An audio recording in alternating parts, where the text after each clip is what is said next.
ನಾವು ಒಂದು ಮಾತು ಹೇಳಿದ್ರೆ, ನಮ್ಮ ಸಮಾಜಕ್ಕೆ ಇಡೀ ರಾಷ್ಟ್ರಕ್ಕೆ ಸ್ಫೂರ್ತಿಯನ್ನ ಕೊಟ್ಟಂತ ರಾಷ್ಟ್ರ ಮಾತೆ ಕಿತ್ತೂರು ರಾಣಿ ಚೆನ್ನಮ್ಮಳಿದ್ದಾರೆ. ಅವಳ ಸ್ಫೂರ್ತಿ ಮತ್ತು ಪ್ರೇರಣೆಯ ಬಗ್ಗೆ ನಮ್ಮ ಸಮಾಜದವರಿಗೆ ಈಗಲೂ ಅರಿವಿಲ್ಲ, ಮಾಹಿತಿ ಇಲ್ಲ. ನಾವು ಯಾಕೆ ಈ ಮಾತನ್ನ ಹೇಳ್ತಾ ಇದ್ದೀನಿ ಅಂದ್ರೆ, ಎಷ್ಟೋ ಮಂದಿ ನನ್ನ ಗೆಳೆಯರೇ ಹೇಳ್ತಾರೆ, ಅಪ್ಪಿ ತಪ್ಪಿ ಕಿತ್ತೂರು ರಾಣಿ ಚೆನ್ನಮ್ಮನೇನಾದರೂ ನಮ್ಮ ಸಮುದಾಯದಲ್ಲಿ ಜನಿಸಿದ್ದರೆ ಅವಳನ್ನ ನಾವು ರಾಷ್ಟ್ರ ಮಟ್ಟದಲ್ಲಿ ಒಂದು ಸ್ಫೂರ್ತಿಯ, ಪ್ರೇರಣೆಯ, ಸ್ವಾಭಿಮಾನದ ಸಂಕೇತವಾಗಿ ಬಿಂಬಿಸ್ತಿದ್ವಿ.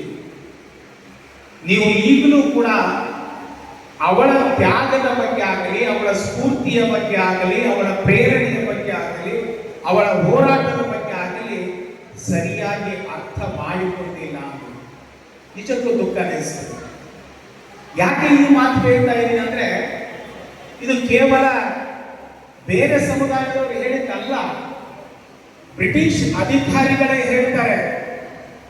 ಕಿತ್ತೂರು ರಾಣಿ ಚೆನ್ನಮ್ಮಳು ಹೇಗಿದ್ರು ಅಂತ ಹೇಳಬೇಕಾದ್ರೆ ಬ್ರಿಟಿಷ್ ಸರ್ಕಾರದ ಗೆಜೆಟಿಯರ್ನಲ್ಲಿ ಬರೀತಾರೆ, ಅವಳೊಬ್ಬ ಬಂಡಾಯದ ರಾಣಿ, ಇಡೀ ಬ್ರಿಟಿಷ್ ಸಾಮ್ರಾಜ್ಯಕ್ಕೆ ಸವಾಲೆಸೆದ ಗಟ್ಟಿಗಿತ್ತಿ. 1824ರಲ್ಲಿ ಪುರುಷರೇ ಬಂದು ಹೊರಗಡೆ ಹೋರಾಟ ಮಾಡಬೇಕಂದ್ರೆ ನಮಗೆ ಅಂಜುವ ಸಂದರ್ಭದಲ್ಲಿ ತನ್ನ ಸಣ್ಣ ಸೈನ್ಯವನ್ನ ಕಟ್ಟಿಕೊಂಡು ಠಾಕ್ರೆ ಎಂಬ ಒಬ್ಬ ದೊಡ್ಡ ಅಧಿಕಾರಿಯನ್ನ ಯುದ್ಧದಲ್ಲಿ ಸೋಲಿಸುವ ಮೂಲಕ ತನ್ನ ಸಾಮ್ರಾಜ್ಯಕ್ಕೆ ವಿಜಯವನ್ನ ತಂದುಕೊಟ್ಟಂತ ರಾಣಿ. ಸಾಮಾನ್ಯ ಮಾತಲ್ಲ. ಸ್ವಲ್ಪ ಬೇಸ್ ಜಾಸ್ತಿ ಮಾಡಿ, ಬೇಸ್ ಜಾಸ್ತಿ ಇರ್ತಿದ್ದಾರೆ. ಇದು ಸಾಮಾನ್ಯ ಮಾತಲ್ಲ. ಬ್ರಿಟಿಷ್ ಯುದ್ಧದಲ್ಲಿ ಠಾಕ್ರೆ ಅಂತ ಒಬ್ಬ ಸಿವಿಲಿಯನ್ ಆಫೀಸರು ಏನು ನಮ್ಮ ಅಮಟೂರು ಬಾಳಪ್ಪ ಮತ್ತು ಕಿತ್ತೂರು ರಾಣಿ ಚೆನ್ನಮ್ಮಳ ಆ ಯುದ್ಧ ಕೌಶಲ್ಯಕ್ಕೆ ಮರಣ ಹೊಂದುತ್ತಾನಲ್ಲ, ಆತ ಒಬ್ಬ ದೊಡ್ಡ ಅಧಿಕಾರಿ. ಒಂದು ಮಾತು ನೆನಪಿರಲಿ, 1824ರವರೆಗೆ ಬ್ರಿಟಿಷರು ಯಾವುದೇ ಯುದ್ಧದಲ್ಲಿ ತಮ್ಮ ಯಾವುದೇ ದೊಡ್ಡ ಅಧಿಕಾರಿಯನ್ನ ಬಲಿ ಕೊಟ್ಟಿರಲಿಲ್ಲ, ಸೋತಿರಲಿಲ್ಲ. ನಮ್ಮೊಳಗೆ ಜಗಳ ತಟ್ಟಿದ್ರು, ನಮ್ಮೊಳಗೆ ಬೇರೆ ಬೇರೆ ರೀತಿಯಾದಂತಹ ತಂತ್ರ ಪ್ರತಿತಂತ್ರ ಮಾಡ್ತಿದ್ರು, ನಮಗೆ ಚಲಾಯಿಸ್ತಿದ್ರು, ನಮ್ಮನ್ನೇ ಏನ್ ಮಾಡ್ತಿದ್ರು ಅಂದ್ರೆ ಬಲಿಪಡಿಸ್ತಿದ್ರು, ತಾವು ಹಿಂದೆ ನಿಂತುಕೊಂಡು ನೋಡ್ತಿದ್ರು. ಆದರೆ 1824ರ ಯುದ್ಧದಲ್ಲಿ ಭಾಗವಹಿಸಿದಂತಹ ಆ ದೊಡ್ಡ ಅಧಿಕಾರಿಯನ್ನ ಮೊದಲು ಬಲಿ ಪಡೆದಂತಹ ಸಂಸ್ಥಾನ ಯಾವುದಾದ್ರೂ ಇದ್ರೆ ಅದು ಕಿತ್ತೂರು ಸಂಸ್ಥಾನ. ನೆನಪಿಟ್ಕೊಳ್ಳಿ. 1824ರಲ್ಲಿ ಈಗೇನು ಉತ್ತರ ಭಾರತದವರು ಝಾನ್ಸಿ ರಾಣಿ ಅಂತ ಕರೀತಾರಲ್ಲ, ಆ 1824ರಲ್ಲಿ ಝಾನ್ಸಿ ರಾಣಿ ಕೇವಲ 10 ವರ್ಷದವಳಾಗಿದ್ದಳು. ಅವಳ ಬಗ್ಗೆ ನನಗೆ ಗೌರವ ಇದೆ, ಅಪಾರ ಗೌರವ ಇದೆ. ಆದರೆ ಆಗಲೇ ನಮ್ಮ ಕಿತ್ತೂರು ರಾಣಿ ಚೆನ್ನಮ್ಮ ಒಂದು ಯುದ್ಧವನ್ನ ಮಾಡುವ ಮೂಲಕ ಒಂದು ದೊಡ್ಡ ಪೆಟ್ಟನ್ನ ಬ್ರಿಟಿಷ್ ಸರ್ಕಾರಕ್ಕೆ ನೀಡಿದ್ದು ಇತಿಹಾಸದಲ್ಲಿ ದಾಖಲಾಗಿದೆ. ಕೇವಲ ಕಿತ್ತೂರು ರಾಣಿ ಚೆನ್ನಮ್ಮ ನಮ್ಮ ಸಮುದಾಯದ ರಾಣಿನ ಅಂತ ನೀವು ಪ್ರಶ್ನೆ ಕೇಳಬಹುದು. ನೆನಪಿಟ್ಟುಕೊಳ್ಳಿ, ಬ್ರಿಟಿಷ್ ಅಧಿಕಾರಿನೇ ಬರೀತಾನೆ, ನಿಮ್ಮ ಕಿತ್ತೂರು ರಾಣಿ ಚೆನ್ನಮ್ಮಳಲ್ಲಿರ್ತಕ್ಕಂಥ ಧೈರ್ಯ, ಶೌರ್ಯ ವಿಕ್ಟೋರಿಯಾ ರಾಣಿಯಲ್ಲಿಯೂ ಇರಲಿಲ್ಲ. ಇನ್ನೂ ಒಂದು ಮಾತು ಹೇಳ್ತಾನೆ ಅಂತ, ನಿಮ್ಮ ಕಿತ್ತೂರು ಸಂಸ್ಥಾನದಲ್ಲಿದ್ದಂಥ ಪ್ರಜೆಗಳಲ್ಲಿದ್ದಂಥ ನಿಷ್ಠೆ, ಅವಳ ಬಗ್ಗೆ ಇದ್ದಂಥ ಅಭಿಮಾನ, ಅವಳ ಬಗ್ಗೆ ಇದ್ದಂಥ ಪ್ರೇಮ ನಮ್ಮ ವಿಕ್ಟೋರಿಯಾ ರಾಣಿಗಿಂತಲೂ ಹೆಚ್ಚಿತ್ತು ಅಂತ ಹೇಳ್ತಾನೆ. ಈಗಲೂ ಕೂಡ ಇಂಗ್ಲೆಂಡ್ ಬಹಳ ಕಡೆ ಏನ್ ಹೇಳ್ತಾರಂದ್ರೆ ನಮ್ಮ ವಿಕ್ಟೋರಿಯಾ ರಾಣಿ, ನಮ್ಮ ವಿಕ್ಟೋರಿಯಾ ರಾಣಿ ಅಂತಾರೆ. ಆದ್ರೆ ನೆನ್ಪಿಟ್ಕೊಳ್ಳಿ, ನಮ್ಮವಳೇ, ನಮ್ಮ ರಾಷ್ಟ್ರ ಮಾತೆ 1824ರಲ್ಲಿ ಇಂಥ ಒಂದು ಸಾಮ್ರಾಜ್ಯವನ್ನು ಕಟ್ಟಿದಳು, ಒಂದು ಯುದ್ಧವನ್ನು ಮಾಡಿದಳು. ಕೇವಲ ಯುದ್ಧ ಅಲ್ಲ, ಯುದ್ಧದ ಜೊತೆಗೆ ಆ ಯುದ್ಧವನ್ನು ಗೆಲ್ಲುವ ತಂತ್ರಗಾರಿಕೆಯನ್ನು ಮಾಡಿದ್ದು ನಮ್ಮ ಸಮುದಾಯದ ಹೆಚ್ಚುಗಾರಿಕೆ ಹೌದಾ ಅಲ್ಲ, ನೀವೇ ತೀರ್ಮಾನ ಮಾಡಿ. ಕೇವಲ ಯುದ್ಧದ ಅಷ್ಟೇ ಅಲ್ಲ, ಅವಳ ಸ್ವಾಭಿಮಾನವನ್ನು ಆಲೋಚನೆ ಮಾಡಿ, ಅವಳ ಸಹೃದಯತೆಯನ್ನು ಆಲೋಚನೆ ಮಾಡಿ, ಅವಳಿಗೆ ಸುತ್ತಮುತ್ತ ಇದ್ದಂತ ಆ ಸಿಪಾಯಿಗಳನ್ನ, ಸೈನ್ಯರನ್ನ ಸುಮ್ಮನೆ ಆಲೋಚನೆ ಮಾಡಿ. ಸಂಗೊಳ್ಳಿ ರಾಯಣ್ಣನಂತ ದೇಶಭಕ್ತನನ್ನ ತನ್ನ ಸೈನ್ಯದಲ್ಲಿ ಇಟ್ಕೊಂಡಿದ್ದರು. ಅಮಟೂರು ಬಾಳಪ್ಪನಂತ ಶಾರ್ಪ್ ಶೂಟರ್ ಅನ್ನ ತನ್ನ ಸೈನ್ಯದ ಮುಖ್ಯಾಧಿಕಾರಿಯನ್ನಾಗಿ ಮಾಡಿದ್ರು. ಅದಕ್ಕಿಂತ ಹೆಚ್ಚು ದೊಡ್ಡ ಸೈನಿಕರನ್ನ ತನ್ನ ಯುದ್ಧದ ಕಲೆಯನ್ನು ಕಲಿಸುವ ಮೂಲಕ, ಬಹಳ ವಿಶೇಷ ಯುದ್ಧದ ಕಲೆ. ನೀವು ಸ್ವಲ್ಪ ಸಾಧ್ಯವಾದ ಮಕ್ಕಳಿಗೆ ಕಿತ್ತೂರು ರಾಣಿ ಚೆನ್ನಮ್ಮಳ ಯುದ್ಧ ತಂತ್ರವನ್ನ ಅವಳಿಗೆ ಓದಲಿಕ್ಕೆ ಅವಕಾಶ ಕೊಡಿ. ಅದರಲ್ಲಿ ಹೇಳ್ತಾರೆ, ನೇರವಾದಂಥ ಸೈನಿಕರನ್ನ ಕಿತ್ತೂರು ರಾಣಿ ಚೆನ್ನಮ್ಮ ನೇಮಕ ಮಾಡಿಕೊಂಡಿದ್ದಿಲ್ಲ. ಕಿತ್ತೂರು ರಾಣಿ ಚೆನ್ನಮ್ಮ ಎಂಥವರನ್ನ ನೇಮಕ ಮಾಡಿಕೊಂಡಿದ್ದಂದ್ರೆ, ನಿಮ್ಮ ಬಿಡುವಿರುವ ಸಂದರ್ಭದಲ್ಲಿ, ನನಗೆ ಅವಶ್ಯಕ ಇರುವ ಸಂದರ್ಭದಲ್ಲಿ ನೀವು ಬಂದು ನನ್ನ ದೇಶಕ್ಕೆ, ನಿಮ್ಮ ಸಂಸ್ಥಾನಕ್ಕೆ ಸೇವೆ ಸಲ್ಲಿಸಬೇಕು. ಉಳಿದ ಸಂದರ್ಭದಲ್ಲಿ ನಿಮ್ಮ ಕೆಲಸಗಳನ್ನ, ರೈತಾಪಿ ಕೆಲಸಗಳನ್ನ ನೀವು ಮಾಡ್ತಾ ಹೋಗಿ. ಇಲ್ಲಿ ನೋಡಿ, ಬಹಳ ತುಂಬಾ ಚಾಣಾಕ್ಷವಾದಂಥ ವಿಚಾರವಾದ. 15ನೇ ವಯಸ್ಸಿಗೆ ಮದುವೆ ಆಗುತ್ತೆ, 38ನೇ ವಯಸ್ಸಿಗೆ ತನ್ನ ಪತಿಯನ್ನ ಕಳೆದುಕೊಳ್ತಾಳೆ. ಒಂದ್ ಕಡೆ ಕುಟುಂಬದ ಜವಾಬ್ದಾರಿ, ಮತ್ತೊಂದು ಕಡೆ ಅಲ್ಲಿರ್ತಕ್ಕಂಥ ರಾಜ ಪ್ರತಿತಂತ್ರಗಳ ತಂತ್ರಗಾರಿಕೆ, ಮೋಸದ ಒಂದು ಹೊಡೆದಾಟ ಪಡಿದಾಟ, ಮತ್ತೊಂದು ಕಡೆ ಬ್ರಿಟಿಷರ ಒಂದು ಹೋರಾಟ, ಎಲ್ಲವನ್ನ ಆ ಸಂದರ್ಭದಲ್ಲಿ ನಿಭಾಯಿಸಿದಂತ ಒಂದು ಶೌರ್ಯತನ, ಆ ಸಂದರ್ಭದಲ್ಲಿ ನಿಭಾಯಿಸಿದಂತ ಆ ಸ್ವಾಭಿಮಾನವನ್ನ ನಾವು ಒಂದಿಷ್ಟು ರೂಢಿಸಿಕೊಂಡ್ರೆ ಸಾಕು, ನಾವೆಲ್ಲೋ ನಿಜಕ್ಕೂ ಹೇಳ್ತೇವೆ. ಗುಜರಾತ್ ಅವರು ಹೇಳ್ಬೋದು, ನಾವು ಈ ದೇಶಕ್ಕೆ ಏನನ್ನು ಕೊಟ್ಟಿದ್ದೇವೆ. ಅವ್ರು ಹೇಳ್ತಾರೆ, ನಾವು ಗಾಂಧೀಜಿಯನ್ನು ಕೊಟ್ಟಿದ್ದೇವೆ, ವಲ್ಲಭಭಾಯಿ ಪಟೇಲ್ ಅಂತ ಒಬ್ಬ ಗೃಹ ಮಂತ್ರಿಯನ್ನು ಕೊಟ್ಟಿದ್ದೇವೆ ಅಂತ ಹೇಳ್ತಾರೆ. ಮಹಾರಾಷ್ಟ್ರದವರು ಹೇಳ್ತಾರೆ, ನಾವು ಶಿವಾಜಿಯನ್ನು ಕೊಟ್ಟಿದ್ದೇವೆ ಅಂತ ಹೇಳ್ತಾರೆ. ಮಧ್ಯಪ್ರದೇಶದವರು ಹೇಳ್ತಾರೆ, ನಾವು ಝಾನ್ಸಿಯನ್ನು ಕೊಟ್ಟಿದ್ದೀವಿ ಅಂತ ಹೇಳ್ತಾರೆ. ನಾವು ಏನನ್ನ ಕೊಟ್ಟಿದ್ದೇವೆ ಅಂತ ನಾವು ಕೇಳಿದ್ದೀವಿ ಅಂದ್ರೆ, ನಾವು ಧೈರ್ಯದಿಂದ, ಶೌರ್ಯದಿಂದ, ಅತ್ಯಂತ ಅಭಿಮಾನದಿಂದ ಹೇಳಬೇಕು, ಈ ಸ್ವಾತಂತ್ರ್ಯ ಸಂಗ್ರಾಮಕ್ಕೆ ರಾಣಿ ಚೆನ್ನಮ್ಮರನ್ನ ಕೊಟ್ಟಿದ್ದೇವೆ. ಬಹಳ ಮುಖ್ಯವಾದಂತಹ ಸಂಗತಿ. ನಮ್ಮೆಲ್ಲರ ಒತ್ತಾಯದಿಂದ, ನಮ್ಮೆಲ್ಲರ ಬೇಡಿಕೆಯಿಂದ ಇವತ್ತು ಕರ್ನಾಟಕ ರಾಜ್ಯ ಸರ್ಕಾರ ಬಸವೇಶ್ವರರನ್ನ ಸಾಂಸ್ಕೃತಿಕ ನಾಯಕ ಅಂತ ಘೋಷಣೆ ಮಾಡಿದೆ. ಆ ಸಂದರ್ಭದಲ್ಲಿ ಪರಮ ಪೂಜ್ಯರು ಕೂಡ ದೊಡ್ಡ ಮಟ್ಟದಲ್ಲಿ ಅದನ್ನ ಬೇರೆ ಬೇರೆ ವೇದಿಕೆಗಳಲ್ಲಿ ಪ್ರಸ್ತಾಪ ಮಾಡಿದರು. ಕೂಡಲ ಸಂಗಮದಿಂದಲೇ ಅದನ್ನು ಪ್ರಸ್ತಾಪ ಮಾಡಿದ ನಂತರ ಇವತ್ತು ಬಸವೇಶ್ವರ ನಮ್ಮೆಲ್ಲರ ಸಾಂಸ್ಕೃತಿಕ ನಾಯಕನಾಗಿದ್ದಾನೆ. ಈಗ ನಮ್ಮ ಕರ್ನಾಟಕದ ವೀರ ವನಿತೆ ಯಾರಾಗಬೇಕು ಅಂತಂದ್ರೆ ನಮ್ಮ ಕಿತ್ತೂರು ರಾಣಿ ಚೆನ್ನಮ್ಮಳಾಗಬೇಕು.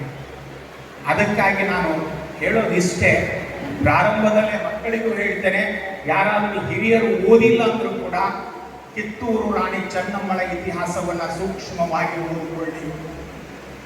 ಪುರುಷರೇ ಯುದ್ಧ ಮಾಡಲು ಹಿಂದೇಟು ಹಾಕುವಾಗ ತನ್ನ ಬಿಚ್ಚುಗತ್ತಿಯನ್ನ, ಖಡ್ಗವನ್ನ ತೆಗೆದುಕೊಂಡು ಆತ ದೈತ್ಯ ಸಾಮ್ರಾಜ್ಯವನ್ನ ಎದುರು ಹಾಕಿಕೊಳ್ಳುವ ಛಾತಿಯನ್ನ ಪ್ರದರ್ಶಿಸಿದಂತ ಆ ರಾಣಿಯ ಚರಿತ್ರೆ ನಾವು ಓದೋದ್ರಿಂದ ನಮಗೆ ನಮ್ಮ ಸಮಾಜದಲ್ಲಿ ಸ್ವಾಭಿಮಾನ ಬಂದೇ ಬಿಡುತ್ತೆ, ನಮ್ಮ ಸಮಾಜದಲ್ಲಿ ಸ್ವಾವಲಂಬನೆ ಬಂದೇ ಬಿಡುತ್ತೆ. ಅಂಥ ಒಂದು ಸಮುದಾಯದ ಈ ಒಂದು ಕಾರ್ಯಕ್ರಮದಲ್ಲಿ, ಈ ಒಂದು ಸಮುದಾಯದಲ್ಲಿ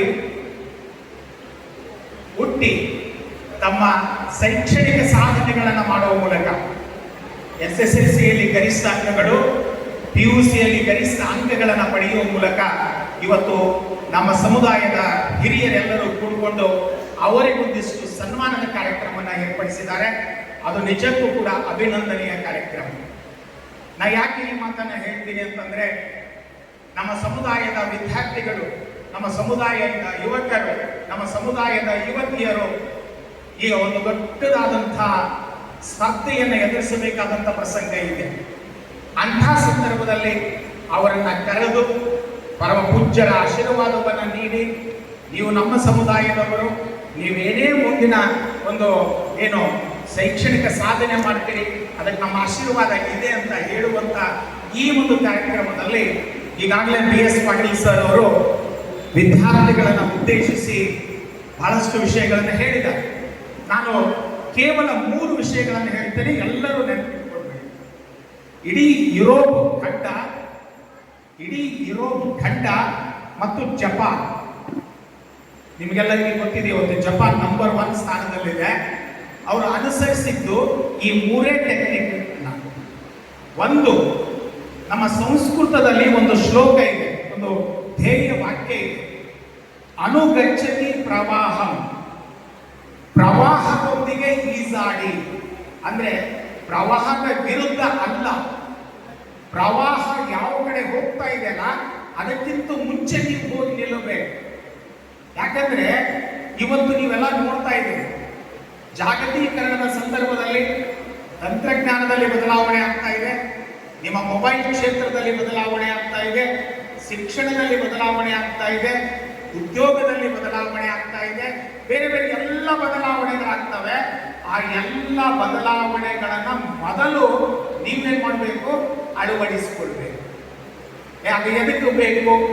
ನಾನು ಇನ್ನೊಂದು 10 ವರ್ಷ ಆದ್ಮೇಲೆ ಅದನ್ನ ಅಳವಡಿಸ್ಕೊಳ್ತೀನಿ, ನಾನು ಅದಾದ್ಮೇಲೆ ನೋಡೋಣ, ನನ್ನ ಮಕ್ಕಳಿಗೆ ಅವಶ್ಯಕತೆ ಇಲ್ಲ ಅನ್ನುವಂತ ಮನೋಭಾವ ಪಾಲಕರಲ್ಲಿ ಇರಬಾರ್ದು, ಮಕ್ಕಳಲ್ಲಿ ಇರಬಾರ್ದು.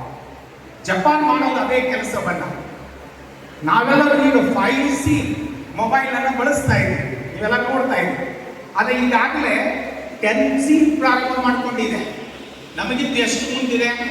5Gಗಳು ಮುಂದಿದೆ. ನಾವು 5C ಬಳಸಿದ್ರೆ ದೊಡ್ಡವರು ತಿಳ್ಕೊಂಡ್ಬಿಟ್ಟಿವಿ, ಅಡ್ವಾನ್ಸ್ ಅಂತ ತಿಳ್ಕೊಂಡಿವಿ. ಈಗಾಗಲೇ ಜಪಾನ್ ಎಷ್ಟಿದೆ? 5C ಹೋಗಿ 10C ಬಂದಿದೆ. ನಾವೀಗ bullet train 300 kilometre per hour ಬೇಕಾಗಿದೆ ನಮಗೆ. ಇನ್ನು ಸ್ವಲ್ಪ ದಿನದಲ್ಲಿ ಮುಂಬೈಯಿಂದ ಅಲಹಾಬಾದ್ ಅಹಮದಾಬಾದ್ಗೆ ಹೋಗುತ್ತೆ. ಆ ಟ್ರೈನ್ ಎಷ್ಟಿದೆ? ಒಂದು 300 ಕಿಲೋಮೀಟರ್ ಪರ್ ಅವರ್, ಒಂದು ತಾಸಿಗೆ 300 ಕಿಲೋಮೀಟರ್. ಈಗ ಜಪಾನ್ನಲ್ಲಿ ಓಡುವಂತ ಟ್ರೈನಿನ ಸ್ಪೀಡಿನ ಪ್ರಮಾಣ ಎಷ್ಟು ಗೊತ್ತಾ? ಒಂದು ತಾಸಿಗೆ 600 ಕಿಲೋಮೀಟರ್. ಇನ್ನೂ ಒಂದು ಹೇಳ್ತೇನೆ, ಈಗಾಗಲೇ ಜಪಾನ್ ಟೆಸ್ಟ್ ಮಾಡಿದೆ, ಒಂದು ತಾಸಿಗೆ 1200 ಕಿಲೋಮೀಟರ್ ಬುಲೆಟ್ ಟ್ರೈನ್ ಅನ್ನು ಓಡಿಸ್ತಾ ಇದೆ. ಅದು ಯಶಸ್ವಿ ಆಗಿದೆ. ನಾವು ಇನ್ನೇನು 600 ಕಿಲೋಮೀಟರ್ ಬರೋಷ್ಟರಲ್ಲಿ ಅವ್ರು ಎಲ್ಲಿ ಹೋಗಿರ್ತಾರೆ? 1200 ಕಿಲೋಮೀಟರ್. ಅದಕ್ಕಾಗಿ ನೆನ್ಪಿಟ್ಕೊಳ್ಳಿ, ಪ್ರವಾಹ ಯಾವ ಕಡೆ ಇದೆ ಆ ಕಡೆ ವೇಗವಾಗಿ ಚಲಿಸಬೇಕು, ನೀವೇ ಅದರ ಲೀಡರ್ ಆಗಿರಬೇಕು. ಎರಡನೇದು ಬಹಳ ಮುಖ್ಯವಾದಂತ ಸಂಗತಿ, ವಿದ್ಯಾರ್ಥಿಗೆ ಹೇಳ್ತೇನೆ, ಇದು ಕಾಂಪಿಟೇಷನ್ಗಳ ಯುಗ ಅಲ್ಲ. ಬಹಳ ಮಂದಿ ಹೇಳ್ತಾರೆ ಕಾಂಪಿಟೇಷನ್ ಐತಿ. ಇದು ಚಾಲೆಂಜ್ಗಳ ಯುಗ. ಕಾಂಪಿಟೇಷನ್ಗೂ ಚಾಲೆಂಜ್ಗೂ ಏನು ವ್ಯತ್ಯಾಸ ಅಂದ್ರೆ, ಕಾಂಪಿಟೇಷನ್ ನೀವು ಹೊರಗಿನವರ ಜೊತೆಗೆ ಸ್ಪರ್ಧೆಗಿಳಿಯೋದು. ಹೊರಗಿನವರ ಜೊತೆಗೆ ಸ್ಪರ್ಧೆಗಿಳಿದ್ರೆ ಕಾಂಪಿಟೇಷನ್. ನಿಮ್ಮೊಳಗೆ ನೀವು ಸ್ಪರ್ಧೆಗಿಳಿದು ಗೆದ್ರಿ ಅಂದ್ರೆ ಅದು ಚಾಲೆಂಜ್. ನಿನ್ನೆ ಮೊನ್ನೆ ಬಂದಂತ ವೈಭವ ಸೂರ್ಯವಂಶಿ ವಿರಾಟ್ ಕೊಹ್ಲಿ ಚಾಲೆಂಜ್ ಮಾಡ್ತಾ ಇದ್ದಾರೆ, ಕಾಂಪಿಟೇಷನ್ ಮಾಡ್ತಾ ಇಲ್ಲ. ನಿನ್ನೆ ಮೊನ್ನೆ ಬಂದಂತ ವೈಭವ ಸೂರ್ಯವಂಶಿ ಇವತ್ತು ದೊಡ್ಡ ಬಾಲರಿಗೆ ನಾನು 6 ಪಡಿತೀನಿ ಅಂತಾನೆ. ಅವನು ಕಾಂಪಿಟೇಷನ್ ಮಾಡ್ತಾ ಇಲ್ಲ. ಬಹಳ ಜನ ತಿಳ್ಕೊಂಡಿರಿ ಕಾಂಪಿಟೇಷನ್ ಮಾಡಬೇಕಂತ ನಾನು ತಿಳ್ಕೊಂಡಿರಿ. ಕಾಂಪಿಟೇಷನ್ ಮಾಡ್ತಾ ಇಲ್ಲ. ಅವನು ಮಾಡ್ತಾ ಇರೋದು ತನ್ನ ಶಕ್ತಿಯನ್ನ, ತನ್ನ ಸಾಮರ್ಥ್ಯವನ್ನ, ತನ್ನೊಳಗಿರ್ತಕ್ಕಂಥ ಕೌಶಲ್ಯವನ್ನ, ತನ್ನೊಳಗಿರ್ತಕ್ಕಂಥ ಪಾಸಿಟಿವಿಟಿಯನ್ನ ಏನ್ ಮಾಡ್ಕೊಳ್ತಾ ಇದ್ದಾನೆ? ಎತ್ತರಿಸಿಕೊಳ್ತಾ ಇದ್ದಾನೆ. ಮುಂದೆ ಯಾವ ಬಾಲರ್ ಆದ್ರೂ ಇರಲಿ, ನನ್ನ ಕೆಲಸ ಆ ಬಾಲರ್ ಬಂದ್ರೆ ಹೊಡೆಯೋದಷ್ಟೇ ನನ್ನ ಕೆಲಸ. ನೀವು ಕಾಂಪಿಟೇಷನ್ ಮಾಡಿದೀವಿ ಅಂದ್ರೆ ಭಯ ಇರುತ್ತೆ, ಚಾಲೆಂಜ್ ಮಾಡಿದ್ರೆ ಭಯ ಇರಲ್ಲ. ನಿಮ್ಮೊಳಗೆ ನೀವು ಸ್ಪರ್ಧೆಗಿಳಿಬೇಕು, ನಿಮ್ಮೊಳಗೆ ನೀವು ಸವಾಲು ಹಾಕೊಳ್ಬೇಕು. ಕೊನೆಯದು ಬಹಳ ಮುಖ್ಯವಾದಂತ ಸಂಗತಿ, ಇದನ್ನ ಬಹಳ ಗಮನ ಕೊಟ್ಟು ಕೇಳ್ರಿ, ನಮ್ಮ ಸಮುದಾಯದವರು ಬಹಳ ಗಮನ ಕೊಟ್ಟು ಕೇಳ್ರಿ. ಜಪಾನ್ ಇವತ್ತು ತಂತ್ರಜ್ಞಾನಕ್ಕೆ ಎಷ್ಟು ಮಹತ್ವ ಕೊಡುತ್ತೋ ಅಷ್ಟೇ ಮಹತ್ವವನ್ನ ತನ್ನ ಸಂಪ್ರದಾಯಗಳಿಗೆ ಕೊಡುತ್ತದೆ. ಏನ್ ಹೇಳಿದೆ ನಾನು? ಜಪಾನ್ ಎಷ್ಟು ತಂತ್ರಜ್ಞಾನಕ್ಕೆ ಮಹತ್ವ ಕೊಡುತ್ತೋ ಅಷ್ಟೇ ಮಹತ್ವವನ್ನ ಯಾರಿಗೆ ಕೊಡುತ್ತೆ? ಅದು ಸಂಪ್ರದಾಯಗಳಿಗೆ ಕೊಡುತ್ತೆ. ಜಪಾನಿನ ಯಾವ ನಾಗರಿಕನೂ ಕೂಡ ತನ್ನ ದೇಶದ ಸಂಪ್ರದಾಯ ಮೀರಿ ನಾನು ಶ್ರೀಮಂತರಿದ್ದೀನಿ, ನಾನು ಏನಪ್ಪಾ ಅಂದ್ರೆ ದೊಡ್ಡ ಕಲ್ತಿದ್ದೀನಿ, ನಾನೇನೋ ಸಾಧನೆ ಮಾಡಿದ್ದೀನಿ, ಹೀಗಾಗಿ ನಾನು ಜಪಾನಕ್ಕೆ ಬೆಲೆ ಕೊಡೋದಿಲ್ಲ, ಜಪಾನದ ಸಂಪ್ರದಾಯಗಳಿಗೆ ಬೆಲೆ ಕೊಡಲ್ಲ ಅನ್ನಲ್ಲ. ಅವನು ಫಸ್ಟ್ ಅವನು ಏನ್ ಮಾಡ್ತಾನಂದ್ರೆ ಜಪಾನಿನಲ್ಲಿರುವಂತಹ ಎಲ್ಲ ಸಂಪ್ರದಾಯಗಳಿಗೆ ಫಸ್ಟ್ ಬೆಲೆ ಕೊಡ್ತಾನೆ, ಸಂಸ್ಕಾರಗಳಿಗೆ ಬೆಲೆ ಕೊಡ್ತಾನೆ. ನಮಸ್ಕಾರ ಮಾಡೋದನ್ನ ಜಪಾನ್ದವ್ರು ಎಂದೂ ಮರೆಯೋದಿಲ್ಲ. ಮುಂಜಾನೆ ಎದ್ದ ತಕ್ಷಣ ಸೂರ್ಯ ನಮಸ್ಕಾರ ಮಾಡೋದನ್ನ ಜಪಾನ್ದವ್ರು ಮರೆಯೋದಿಲ್ಲ. ಜಪಾನದವರು ತಮ್ಮಲ್ಲಿರ್ತಕ್ಕಂಥ ಸಂಪ್ರದಾಯಗಳನ್ನು ಅವರು ಮೀರಿ ಎಂದೂ ಬೆಳೆಯೋದಿಲ್ಲ. ನಮಗ್ ಬೇಕಾದ ತಂತ್ರಜ್ಞಾನ ಕೊಡ್ತಾರೆ, ಆದರೆ ಸಂಪ್ರದಾಯ ಮಾತ್ರ ತಮ್ಮಲ್ಲಿ ಇಟ್ಕೊಂಡಿರ್ತಾರೆ. ನನ್ನ ಆಸೆ ಇಷ್ಟೇ, ನಮ್ಮ ಮಕ್ಕಳು ಎಷ್ಟೇ ಕಲೀರಿ, ನೀವೆಷ್ಟೇ ಸಾಧನೆ ಮಾಡಿ, ನೀವು ದೊಡ್ಡ ದೊಡ್ಡ ದೊಡ್ಡ ಮಟ್ಟದಲ್ಲಿ ಬೇರೆ ಬೇರೆ ರೀತಿಯಾದಂತಹ ಒಂದು ಮೈಲ್ ಸ್ಟೋನ್ಸ್ಗಳನ್ನ, ರೆಕಾರ್ಡ್ಸ್ಗಳನ್ನ ಮಾಡಿ, ಎಲ್ಲರೂ ಮಾಡಿ, ಆದರೆ ಸಂಸ್ಕಾರ ಮರಿಬೇಡಿ. ನೀವು ಯಾವ ಸಮಾಜದವರು, ಯಾವ ಕುಟುಂಬದಿಂದ ಬಂದಿರಿ, ಯಾವ ಊರಿನಿಂದ ಬಂದಿರಿ, ಆ ಊರಿನ ಪರಿಸ್ಥಿತಿ ಏನು, ಆ ಊರಿನ ಸಂಸ್ಕೃತಿ ಏನು, ಆ ಊರಿನ ಬೇರೆ ಬೇರೆ ನಮ್ಮ ಸಂಸ್ಕಾರಗಳೇನು, ಅವುಗಳನ್ನು ತಿಳಿದುಕೊಂಡು ನೀವೇನು ಮಾಡಬೇಕು ಅಂದರೆ ಬೆಳಿಬೇಕೆ ಹೊರತಾಗಿ ಇಲ್ಲ ನಾನು BA ಮುಗಿಸಿದ್ದೀನಿ, MTech ಮುಗಿಸಿದ್ದೀನಿ ಅಥವಾ ಇನ್ನೊಂದು ಯಾವುದೋ ಒಂದು ಕ್ವಾಲಿಫಿಕೇಶನ್ ತಗೊಂಡಿದ್ದೀನಿ, ನನಗೇನು ಇವ್ರ ಅವಶ್ಯಕತೆ ಇಲ್ಲ ಅಂತ ಭಾವಿಸ್ಬಾರ್ದು. ನೀವು ಭಾವಿಸಿದ್ದೀರಿ ಅಂತಂದ್ರೆ ಸಮಾಜಕ್ಕೆ ಏನು ನಷ್ಟ ಇಲ್ಲ. ಸಮಾಜ ಮತ್ತೆ ಇನ್ನೊಂದು ಇನ್ನೊಂದು ಇನ್ನೊಂದು ನಿಮಗಿಂತಲೂ ಚಾಂಪಿಯನ್ಸ್ಗಳನ್ನ ನಿರ್ಮಾಣ ಮಾಡುತ್ತೆ. ಆದರೆ ನಷ್ಟ ಆಗೋದು ನಿಮಗೆ. ಒಂದು ದೊಡ್ಡ ಸಮುದಾಯವನ್ನ ನೀವೇನ್ ಮಾಡಬೇಕಾಗತ್ತಂದ್ರೆ ಬಿಟ್ಟು ಹೋಗ್ಬೇಕಾಗತ್ತೆ. ಅದಕ್ಕಾಗಿ ನಾನು ಈ ಮಾತನ್ನು ಹೇಳ್ತಾ ಇದ್ದೆ. ಇನ್ನು ಕೊನೆಯದಾಗಿ ನಾನು ಕೂಡ ನನ್ನ ಸಮುದಾಯದ ಸಂಘಟನೆಯ ಬಗ್ಗೆ ಒಂದು 2 ಮಾತುಗಳನ್ನು ಈ ಸಂದರ್ಭದಲ್ಲಿ ಹಿರಿಯರೊಂದಿಗೆ ಹಂಚಿಕೊಳ್ಳಿ. ಬಂಧುಗಳೇ, ಇವತ್ತು ನಮ್ಮ ಸಮಾಜ ಸಂದಿಗ್ಧತೆಯಲ್ಲಿದೆ.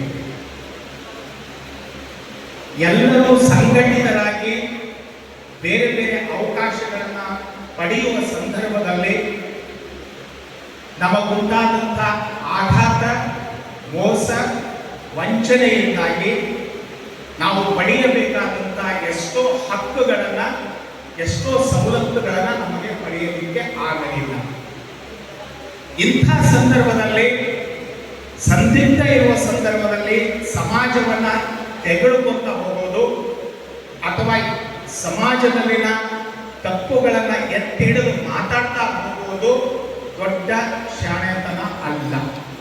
ಈ ಮಾತನ್ನ ನಾನು ನೇರವಾಗಿ ಹೇಳ್ತಾ ಇದ್ದೀನಿ, ದೊಡ್ಡ ಶಾಣೆತನ ಅಲ್ಲ. ಇತಿಹಾಸದಲ್ಲಿ ಯಾವ ಪೀಠವೂ ಕೂಡ ಆಘಾತವನ್ನು ಎದುರಿಸದೆ ಬೆಳೆದು ನಿಂತಿಲ್ಲ.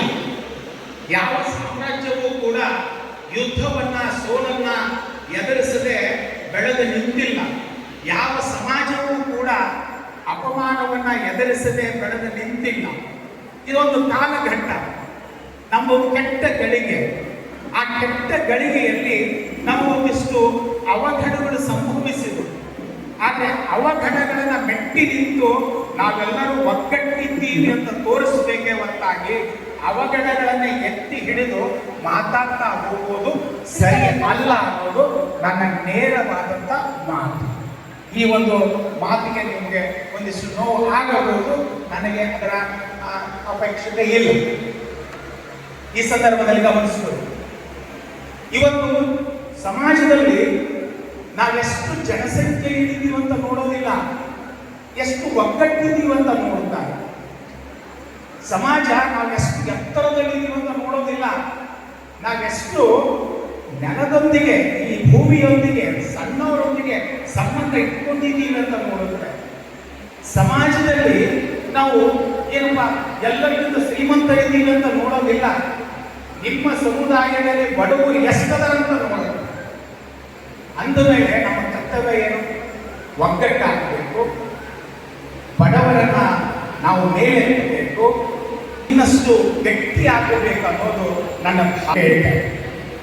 ಬಹಳಷ್ಟು ಜನ ನಾವು ಬಿಸಿ ಆಗಿದ್ದೀವಿ, ನಮಗೆ ಹಾಕಬೇಕು, ಈ ಸಮಾಜದ ಕೆಲಸಗಳು ನಮಗೆ ಹಾಕಬೇಕು, ಇದಾರಲ್ಲ ಇವ್ರು ಇದಾರಲ್ಲ ಅಂತ ಬೇರೆಯವ್ರ ಕಡೆ ಕೈ ತೋರಿಸಿ ಜಾರಿಕೊಂಡು ಬಿಡ್ತಾರೆ. ಇವತ್ತು ಇಡೀ ರಾಜ್ಯದಲ್ಲಿ ಅತಿ ದೊಡ್ಡ ಸಮುದಾಯ ನಮ್ಮದು, ನೀವೆಲ್ಲರೂ ಒಪ್ಕೊಳ್ತೀವಿ. ಒಂದು ಕಾಲಕ್ಕೆ ಒಂದು ಯಾವುದಾದ್ರೂ ನಗರ, ಗ್ರಾಮ ಅಥವಾ ಯಾವ್ದಾದ್ರು ಹಳ್ಳಿಗೆ ಹೋಗಿ ಈ ಊರಿನ 10 ಶ್ರೀಮಂತರ ಹೆಸರು ಹೇಳು ಅಂತಂದ್ರೆ ಅದರಲ್ಲಿ 4 ಜನ ಶ್ರೀಮಂತರು ನಮ್ಮ ಸಮುದಾಯದಲ್ಲೇ ಇರ್ತಿದ್ರು. ಆದರೆ ನಮ್ಮೊಳಗಿನ ಬಿಕ್ಕಟ್ಟಿನಿಂದಾಗಿ, ನಮ್ಮೊಳಗಿನ ಬೇರೆ ಬೇರೆ ವಿಚಾರಗಳಿಂದಾಗಿ ಇವತ್ತು ನಿಧಾನವಾಗಿ ಸಮುದಾಯದಲ್ಲಿ ಏನಾಗ್ತಾ ಇದೆ, ಒಗ್ಗಟ್ಟು ಹೋಗ್ತಾ ಇದೆ. ಈ ವಿಷಯವನ್ನ ನೀವೆಲ್ಲರೂ ಕೂಡ ಸೀರಿಯಸ್ ಆಗಿ ಆಲೋಚನೆ ಮಾಡಬೇಕು. ಈ ಸಂದರ್ಭದಲ್ಲಿ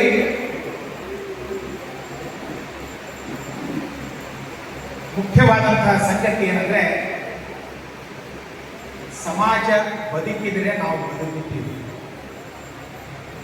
ಜಾಗತೀಕರಣ ಬರ್ತಾ ಇದೆ, ಎಲ್ಲರೂ ಸ್ವತಂತ್ರವಾಗಿ ಬದುಕೋದಕ್ಕೆ ಏನು ಸಮಸ್ಯೆ ಇಲ್ಲ. ಎಲ್ಲರೂ ಶ್ರೀಮಂತರಾಗ್ತಾ ಇದ್ದೀವಿ, ಎಲ್ಲರೂ ಬೇರೆ ಬೇರೆ ರೀತಿಯ ತಂತ್ರಜ್ಞಾನವನ್ನು ಬಳಸ್ತಾ ಇದ್ದೀವಿ. ಆದರೆ ಆ ಸಮಾಜನ ಬಿಟ್ಟು ನಾವು ಬದುಕಲಿಕ್ಕೆ ಪ್ರಯತ್ನವೂ ಕೂಡ ಕೆಲವರು ಮಾಡ್ತಾ ಇದ್ದಾರೆ. ಆದರೆ ಒಂದು ಮಾತು ಸತ್ಯ, ಇಂದಲ್ಲ ನಾಳೆ ಆ ಪ್ರಯತ್ನ ಪಡುವವರಿಗೆ ಏನಾಗುತ್ತಂದ್ರೆ ಅದರ ಪ್ರತಿಫಲವನ್ನು ಅವರು ನೋಡ್ತಾರೆ. ಆ ಕಾರಣದಿಂದ ನಾವೆಲ್ಲರೂ ಕೂಡ ಒಗ್ಗಟ್ಟಾಗಿರೋಣ ಅಂತ ಹೇಳ್ತಾ, ಈ ಸಂದರ್ಭದಲ್ಲಿ ಪರಮ ಪೂಜ್ಯರೇ, ಇಲ್ಲಿವರೆಗೆ ನಮ್ಮ ಸಮಾಜದ ಸಮುದಾಯದ ಚಟುವಟಿಕೆಗಳಲ್ಲಿ ಏನಾದರೂ ಅವನ್ನೆಲ್ಲವನ್ನ ಮರೆತುಬಿಡೋಣ. ಈಗ ಮತ್ತೆ ನಾವೆಲ್ಲರೂ ಕೂಡ ಮತ್ತೊಮ್ಮೆ ಹುಟ್ಟಿದ್ದೇವೆ. ನಮ್ಮ ಮೀಸಲಾತಿ ಹೋರಾಟ ಆಗಿರ್ಬೋದು, ನಮ್ಮ ಬೇರೆ ಬೇರೆ ಹೋರಾಟಗಳನ್ನ ನಿಮ್ಮ ನೇತೃತ್ವದಲ್ಲಿ, ನಿಮ್ಮ ದಿವ್ಯ ಸಾನ್ನಿಧ್ಯದಲ್ಲಿ ಸಂಘಟಿಸಿ, ನೋಡಪ್ಪ ಇತಿಹಾಸದಲ್ಲಿ ಒಂದು ಹೆಸರಾಗಿ ಹೋಗಬೇಕು. ನೋಡಪ್ಪ ಅವರಿಗೆ ಎಲ್ಲ ಸಮಸ್ಯೆಗಳು ಸೃಷ್ಟಿ ಆದರೂ ಕೂಡ, ಸವಾಲುಗಳು ಸೃಷ್ಟಿ ಆದರೂ ಕೂಡ ಅವರು ಮಾತ್ರ ಎತ್ತು ಬಂದಿಲ್ಲ ಅಂತ ಹೇಳಿ ಆ ಸೃಷ್ಟಿ ಆಗಬೇಕು. ಪರಮ ಪೂಜ್ಯರ ದಿವ್ಯ ಸಾನ್ನಿಧ್ಯದಲ್ಲಿ ಆ ಚಟುವಟಿಕೆಯನ್ನ ನಿರ್ವಹಿಸೋಣ ಅಂತ ಹೇಳ್ತಾ, ಮತ್ತೊಮ್ಮೆ ಪರಮ ಪೂಜ್ಯರ ಆಶೀರ್ವಾದ ನಮ್ಮ ಸಮುದಾಯದ ಮೇಲೆ ಇರಲಿ. ಆ ಸಮುದಾಯವನ್ನ ಇನ್ನೂ ಹೆಚ್ಚಿನ ಮಟ್ಟದಲ್ಲಿ ಆ ಒಂದು ಆಶೀರ್ವಾದವನ್ನು ಮಾಡ್ತಾ ನಮ್ಮೆಲ್ಲರಿಗೂ ಕೂಡ ಅದರ ಪ್ರತಿಫಲವನ್ನು ಅವರು ತರಲಿ ಅಂತ ನಾನು ಅವರಲ್ಲಿ ಪ್ರಾರ್ಥಿಸಿ ನನ್ನ ಮಾತನ್ನು ಮುಗಿಸ್ತೇನೆ.